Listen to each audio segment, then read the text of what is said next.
saw the leg, guys. Really good.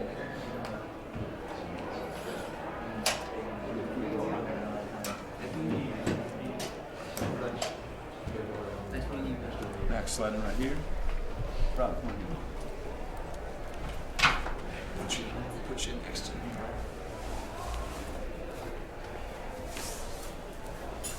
Sorry about that, guys.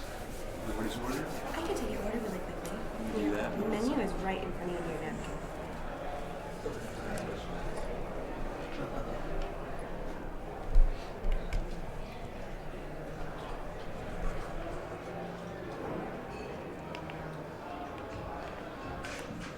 Finish again.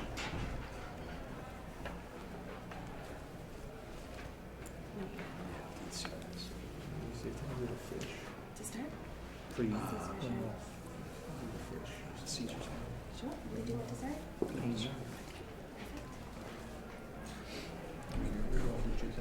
It's good stuff from your mind. No, is that our question? Our show, so you tell me. What would you like? So I heard on embedded.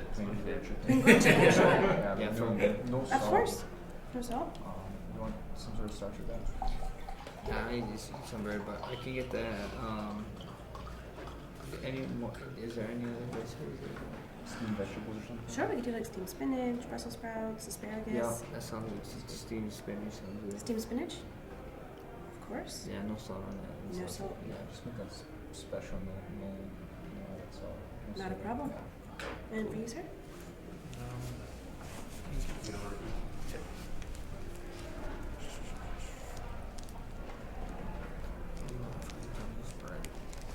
I'll do this, the filet. The filet? Would you like anything to start? The Caesar or the shrimp cocktail? No, thanks. And any dessert? No, thanks. Okay. Maybe, unsweet iced tea. Unsweetened iced tea? Of course. Sure. And did you want to give me you guys like 20 minutes? We can probably roll fairly quickly. Oh, great. Sure. Get out of the way. Yep, straight. What'd you get for the price? Sea bass, recommend sea bass. I get the, And Doc Rivers just Caesar. have a meltdown the other Are you day. right here? Sorry, get get away. At the end, sure. Caesar. Thanks for hanging Yeah, I'll do the. Like nuts. I knew it was going Oh, okay. Sorry about that. I just saw it. Where was my mouthpiece to y'all? Berries. I told everyone the first. All right. Thank you. I'll have it out as soon as it's ready. Great, thank you. We thought you were going with the O'Connor approach, showing up late. No, this was not Max. This was not Max. I was probably, you know, he's trying to. No, I was totally me. No, not Max. No. We were driving around the block. I was like, we're gonna be 5 minutes early. I was like, bro, take like a couple spins on the block. Come on. All right, go ahead, Gabe. Max, do you feel like you're kind of like the ultimate grinder in regards to what it takes to get a title shot in the UFC? Man, you know, hard work, dedication, man. I believe in the old school way. If you want something, go out there, go get it, and go prove it. You know, nothing was handed to me in my life, and we're here now. You know, tune in December 10. You want to see what hard work is done, and hard work pays off. Tune in December 10. Watch the pay-per-view. Was that your thought when they elevated this to an interim title fight, and that you knew that the belt would be before you with the victory? With that? What was your Yeah. thoughts? You know, before this fight, you know, it was hard work. You know, and then now we get an extra 10 minutes to go have fun if it makes it there, and then someone get a shiny belt at the end of this fight. So it is what it is. You know, I'm excited, and it's just hard work, man. Nobody knows the sacrifice behind a fighter, man. You know, it's the birthdays I gotta miss. You know, the holidays I gotta give up. The family time I need to spend away from my family and friends. You know, and it's a lot. You know, and it's all gonna pay off December 10th. Did you ever feel like they were just letting you languish? You know, that you were never going to get this opportunity, or what were your thoughts along the way? No, you know, my thoughts was, okay, I'm just going to kill everybody in the division then, you know, I'm going to kill the division until I get that top spot, and then, you know, then they got to ask themselves, what do we do when he's there, you know, so I was just trying to take out every contender there is, you know, if this guy's the best, let me fight him, I'll prove I'm right there with him. Max, you're up to 9 wins in a row. Another guy who's also done the same thing as Tony Ferguson. he also happens to be in a division that is kind of logjam because of Conor. Do you think that maybe they could also do the same thing in the lightweight division that they're doing with you guys, with you and Anthony, by maybe creating an interim belt, maybe him and Khabib? Who knows? You know, I don't know. You know, that's out of my job. You know, I wasn't over here begging for the interim. You know, UFC is gonna do what UFC does. You know, I had no partake in it. They told us to fight for interim. You know, I ain't arguing it. So we see what happens with them. You know, hopefully they can figure it out. You know, it's Hawaii 145 division was in murky water, like I said before, and now the water is clearing up, and you know, we started to see what's going on. And you know, obviously, every time you win a fight, the streak continues. How much more difficult does it become to stay focused and maintain, and as the pressure grows, keep going for the win? Not difficult at all, man. You know, I tell these guys all the time.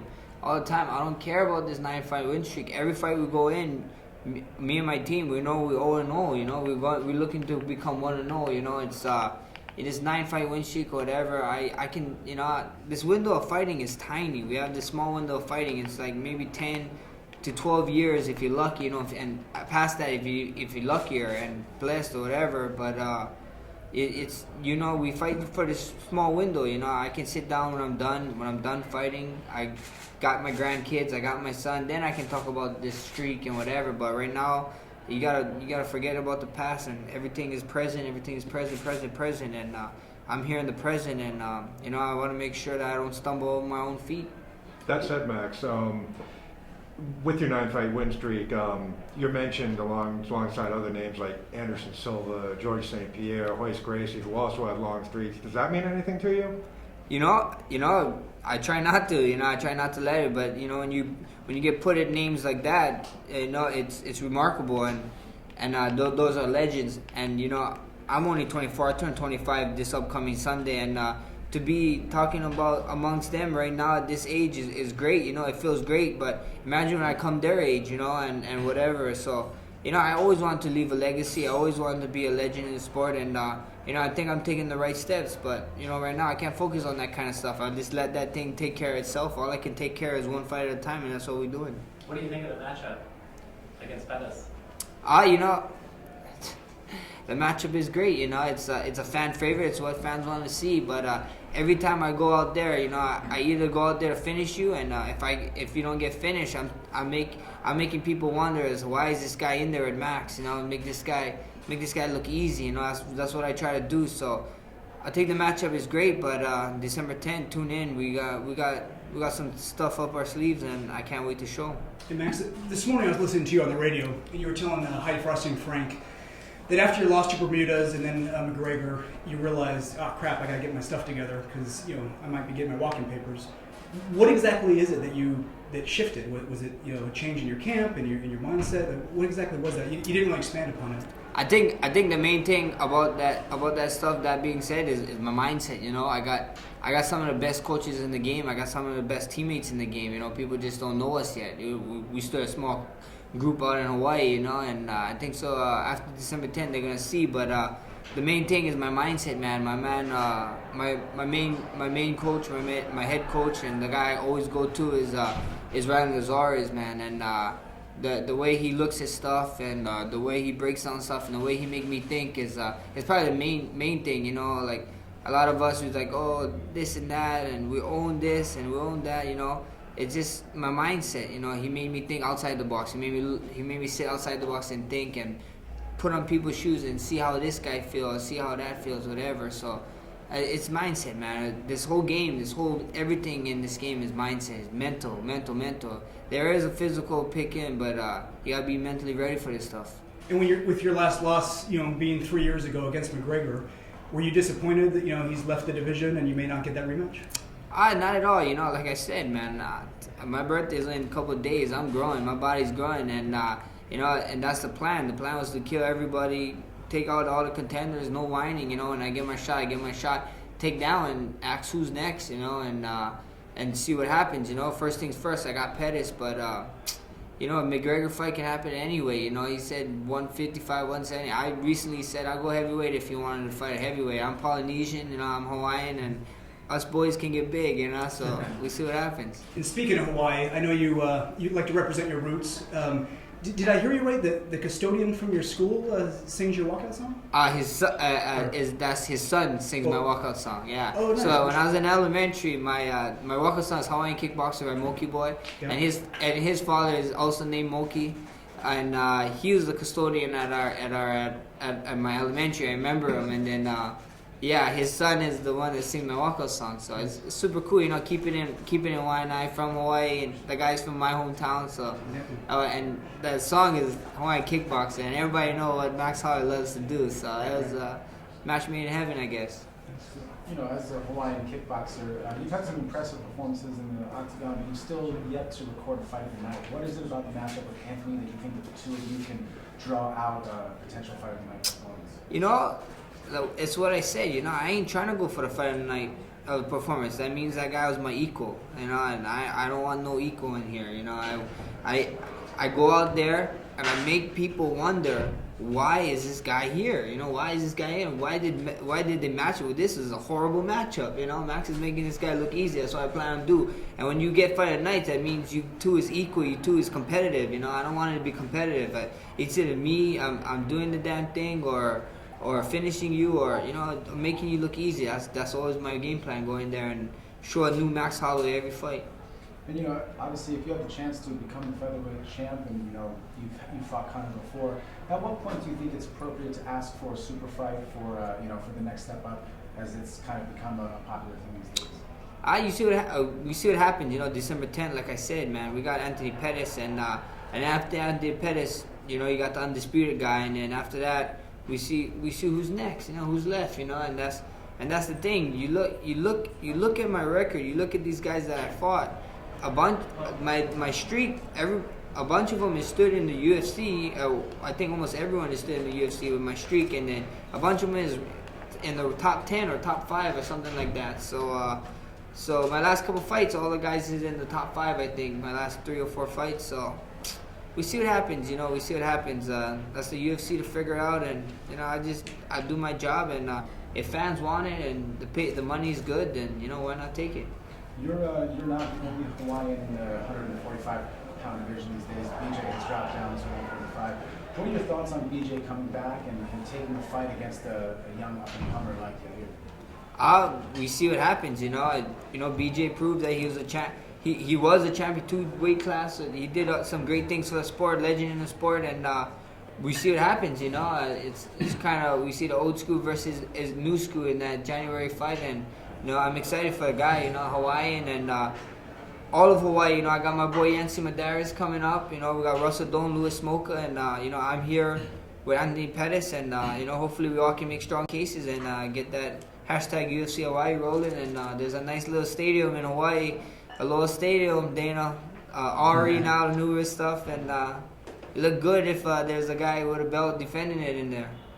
Obviously when you train for Conor is sort of an unorthodox kicker. Anthony is absolutely an unorthodox kicker. How did your experience training for Conor maybe help your current training camp for Anthony? They're 2 different animals. We got, it's 2 different approaches for 2 different guys, and I think with the Pettis fight, we hit the nail on the head, man. We this guy been around for a long time. I got a lot of film on him. We watched a lot of film. We studied. We did our homework. And December 10th, tune in, and you guys can see all the answers.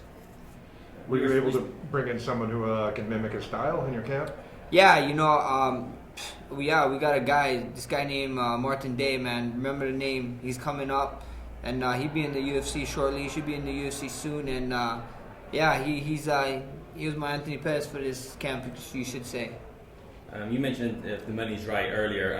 How did was there any money? Does the money different for this fight? Was there a new contract? What changes now that you're main event for a title?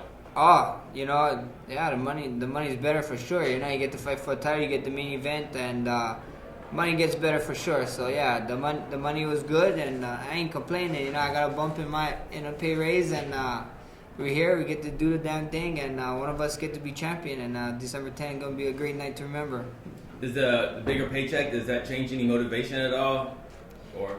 Not at all. I had the same guy for 7-6 weeks, and we was getting ready for him, and now it's just we got a belt, we got 2 extra rounds, I got more money, and now it's time to have more fun, I guess.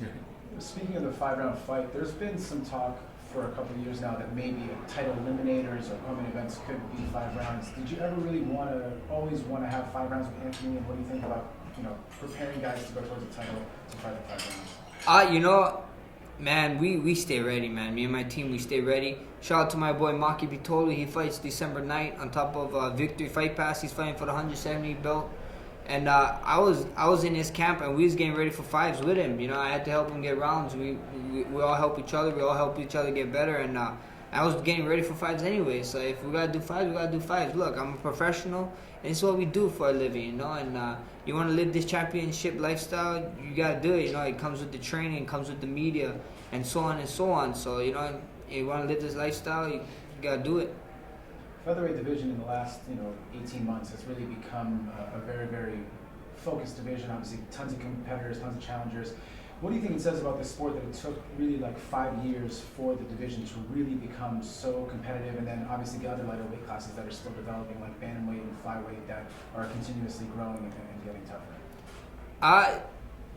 Time, man. I guess it's time. Time for everything. Time over everything. You put work into it, it's gonna come. Like the 45, when they opened the 45, a bunch of 55ers came down, and that's what made it competitive. The 35ers and then 45ers going down, and 35ers going to 25ers after that. So I just think it's time and people finding where they belong and figuring out what they want to do. And I just think so. It's just a great time, and I think UFC did a great job with hyping all of their divisions. Max, what's a guy like you think of this thing that just happened this week with GSP and some of the other guys talking about a fighter association? You just talked about being happy with a little bump in pay. Yeah. What do you think is the overall consensus in response to this thing among active fighters? We see what UFC says, and I don't know. I didn't look into it. I just saw stories about it. I didn't really read into it or whatever. It's like I got this big fight in 8 days. That's the last thing I'm worried about. I'm worried about going out there, getting mines, and December 10th. Make sure you guys tune in. It's going to be a great night. When you look back to the last loss against Conor and see what he's done with his career from that, does that influence someone like you, that the vocal part of it and the charisma part of it need to be at play to kind of boost your brand, so to speak? Have you taken a note from that and done anything differently?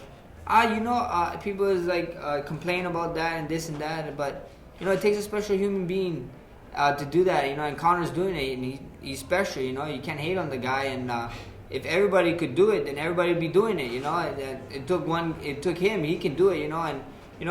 And you gotta understand, you gotta find your itch and hitch and hit it. And I'm finding mine. This is me. I'm not the guy going around, boasting around, flopping my chest around, flopping my arms around. That's not just me. I can't be doing that. That's fake for me. And I can't be fake. I'm gonna be real. This is the real Max Holloway right here, right in front of you guys. The real, honest. You see what you get. And if you like it, great. If you don't like it, great. At the end of the day, you're tuning in, you're buying the pay-per-view, and I'm getting money. So thank you. And is that part of the deal? You guys are getting points on this one? Well, that's contract deals. We can't say too much about that. You actually, you've seen the real Conor. You shared the cage with him after the fight. You guys had a very cordial embrace. What would you say about him as a sportsman inside the cage, as opposed to obviously how he did with the public persona? Man, he's. You can see after all his fights, he's very gracious in his defeat and victories. He's a cool guy. It is what it is. I respect the guy and nothing. But at the end of the day, when we get in the cage, we all know it's business. We handle business. He's taking care. You don't have to hate a guy. It makes no sense. This is just business. There's nothing along that after that. Like, I hate this guy, this and that. It's just a business. This is a business. This is how I get paid. This is my job. How important is it to you as a competitor to get another fight with Conor eventually? I want to get fight back with all of my losses. I got 3 losses on my record. I would like to get a fight back with all of them. Conor, Poirier, and Bermudez. I'm cool with all of them, but at the end of the day, they got one up on me. If you don't want to get equal or even, then come on, what are you in the sport for? You're not competitive anymore. So with the Conor stuff, I'm not like all these other guys trying to beg for a big payday, you know. Be your own damn payday, make your brand huge, and stop trying to depend on one big payday. Be the damn payday and get these big paydays on your damn self, and that's what I want to do, you know. I ain't trying to beg for them, you know. If you want to fight, we can fight, but I'm gonna get there, you know, and I'm gonna keep doing me, and I'm gonna get there eventually, you know. That's what you gotta do. Work hard, hard work pays off. So as a competitor, I think before MMA, you actually were just fighting kickboxing. You were looking at K1 when you were really young. I remember you mentioned. You know, at some point when you sort of exercise all this MMA, would you be interested in taking straight up kickboxing fights?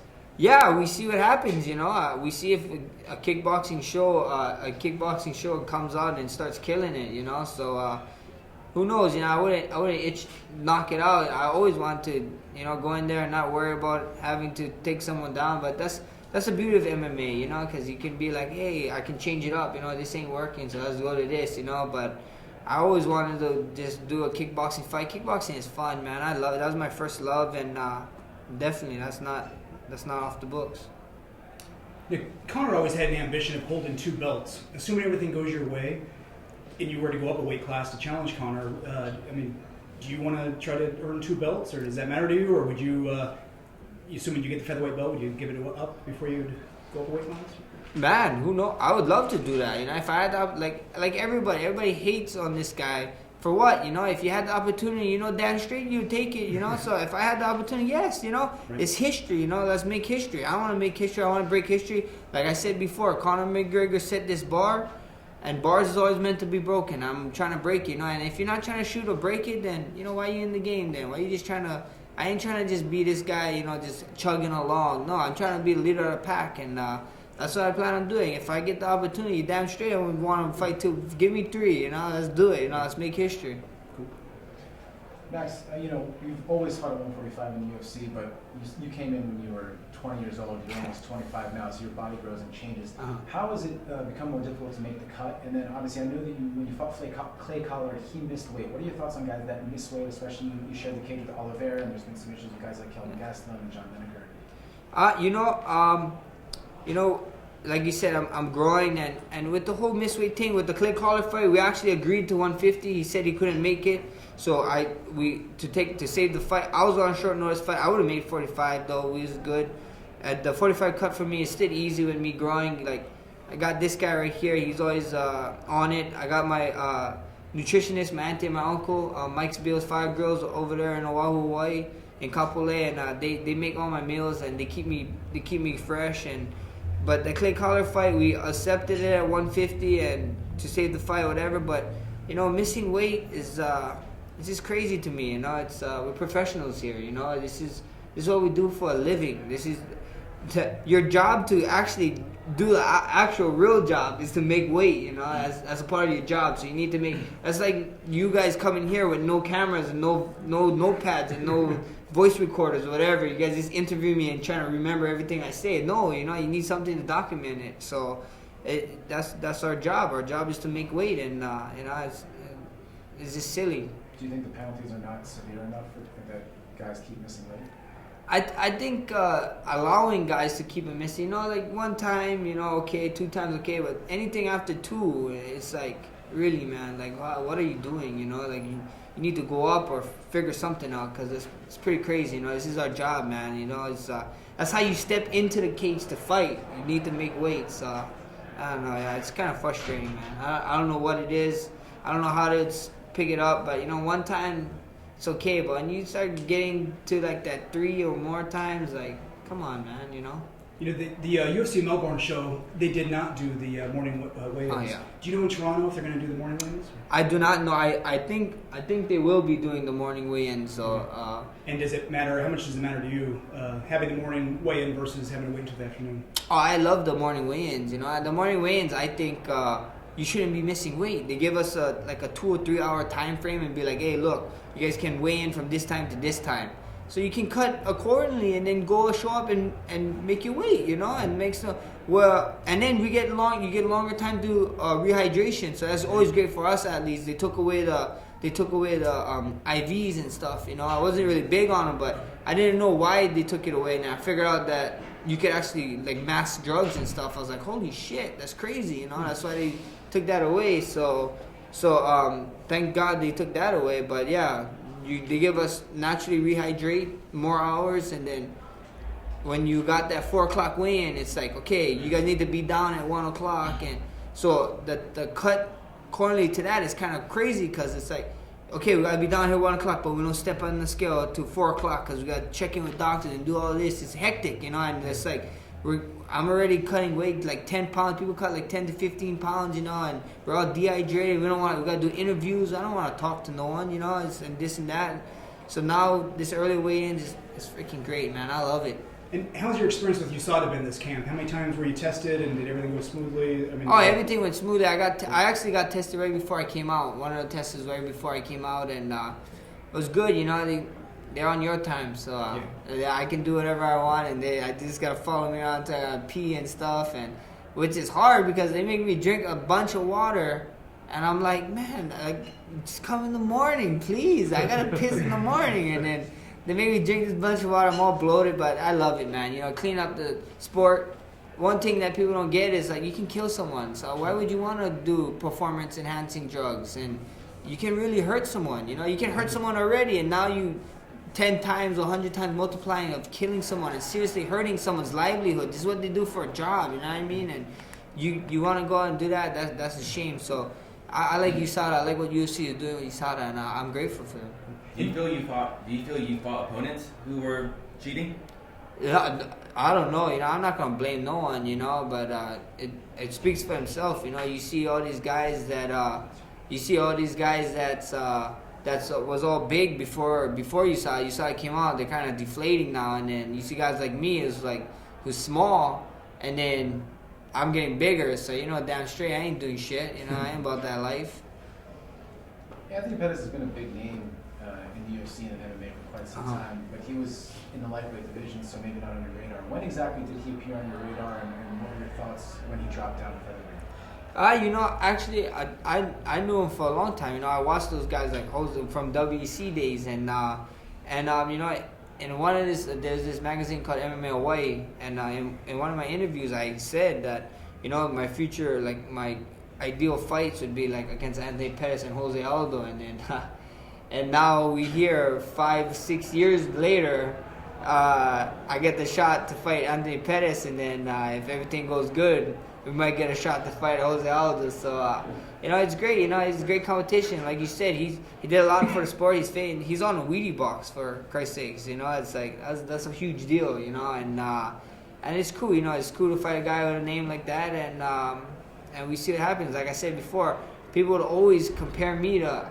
Pettis when I first came in. You know, I actually got flown out to for Jeremy Stevens' camp when he's fighting stuff and whatever because of my similarities. But you know, now maybe people will stop talking about that because I know damn straight my name is Max Holloway. So I told everybody it's cool to compare me, but I ain't that guy. My name is Max Holloway, and maybe people start telling him, "Oh, you fight like Max Holloway after this fight."